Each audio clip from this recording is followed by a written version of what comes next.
دوستو اس بات کو ہم لوگ مانیں یا نہ مانیں مگر یہ کمپلیٹلی انڈینائبل فیکٹ ہے کہ پورنوگرافی آج کے دور میں ہماری دنیا میں پوری طرح سے کامن ہو چکی ہے۔ یہی وجہ ہے کہ انٹرنیٹ پر آج کے دور میں شاید ہی کسی کیٹیگری کی ویب سائٹس ہوں گی کہ جو پرفارمنس کے معاملے میں پورنوگرافی کی ویب سائٹس کو ٹکر دیتی ہوں گی، ورنہ تو چاہے بات ہو کمائی کی یا پھر ٹریفک کی، ہر معاملے میں پورنوگرافی کی ویب سائٹس دوسری کیٹیگری کی ویب سائٹ سے کہیں آگے نظر آتی ہیں۔ بات کریں اگر اتہاس کی تو پورنوگرافی کا اتہاس بھی حد سے زیادہ پرانا ہے، اتنا زیادہ پرانا کہ جس کے بارے میں شاید ہم لوگ سوچ بھی نہیں سکتے ہیں۔ ہاں وہ بات الگ ہے کہ دوسری چیزوں کی طرح اس نے بھی وقت کے ساتھ ساتھ نہ صرف اپنے آپ میں بہت زیادہ امپروومنٹ کیا بلکہ بہت زیادہ ترقی بھی کی۔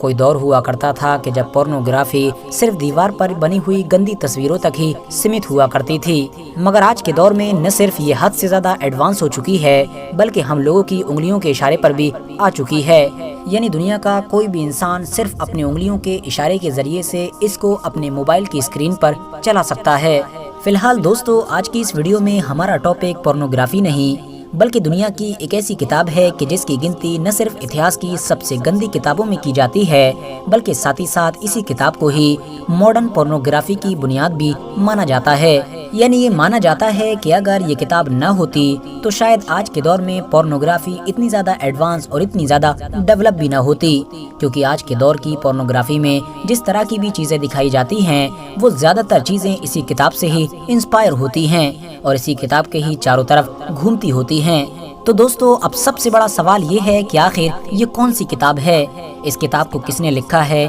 اور آخر اس کتاب کے اندر وہ کون سی چیزیں موجود ہیں کہ جس کی وجہ سے اس کتاب کو ہی ماڈرن پورنوگرافی کا سب سے بڑا ذمہ دار مانا جاتا ہے۔ تو چلیے آج کی اس ویڈیو میں انہی سارے سوالوں کے جواب ڈھونڈنے کی کوشش کرتے ہیں۔ دوستو اس کتاب کا نام ہے دی 120 ڈیز آف سوڈوم، جس کو ایک رائٹر کہ جس کا نام مارکیوس ڈے سیڈے تھا اس کی طرف سے لکھا گیا تھا۔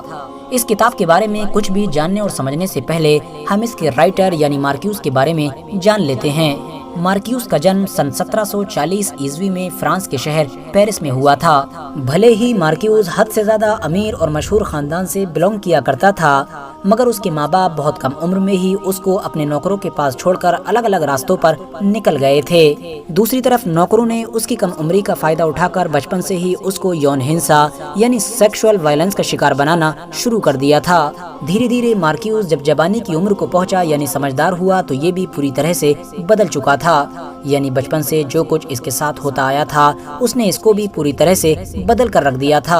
اور اب مارکیوس جنسی یعنی سیکشول ایکٹیویٹیز کا مریض بن چکا تھا۔ دوستو مارکیوس کے پاس دولت کی تو کوئی کمی تھی نہیں، اسی لیے وہ اپنے دولت کی مدد سے بازار کی بہت ساری عورتوں کو وقت وقت پر اپنے گھر لایا کرتا تھا اور پھر ان کے ساتھ وحشیانہ جنسی تشدد کیا کرتا تھا، یعنی ایک حیوان کی طرح ان کے ساتھ پیش آیا کرتا تھا، مارنے کوٹنے کے ساتھ اور بھی بہت کچھ ایسا کرتا کہ جس کے بارے میں آپ کبھی بھی نہیں سوچ سکتے ہیں کہ ایک انسان دوسرے انسان کے ساتھ کر سکتا ہے۔ اپنی انہی خطرناک اور کالی کرتوتوں کی وجہ سے اس نے کئی بار جیل کی ہوا بھی کھائی۔ جب یہ ایک لمبے وقت تک کئی الگ الگ قید خانوں میں قید رہا اور اس کو اپنی پرانی کالی کرتوتوں کو کرنے کا موقع دوبارہ نہ مل سکا تو اب اس نے اپنے آپ کو ہلکا کرنے کے لیے اپنی دماغ میں بھری ہوئی گندگی کو کاپی کے پیجز پر لکھنا شروع کر دیا۔ جس دور میں مارکیوس نے اپنی اس کتاب کو لکھنا شروع کیا تھا یہ وہ دور تھا کہ جب مارکیوس ویسٹائل کے قید خانے میں قید ہوا کرتا تھا۔ ساتھ ہی ساتھ دوسری طرف اسی دور میں ہی فرانس میں انقلاب بھی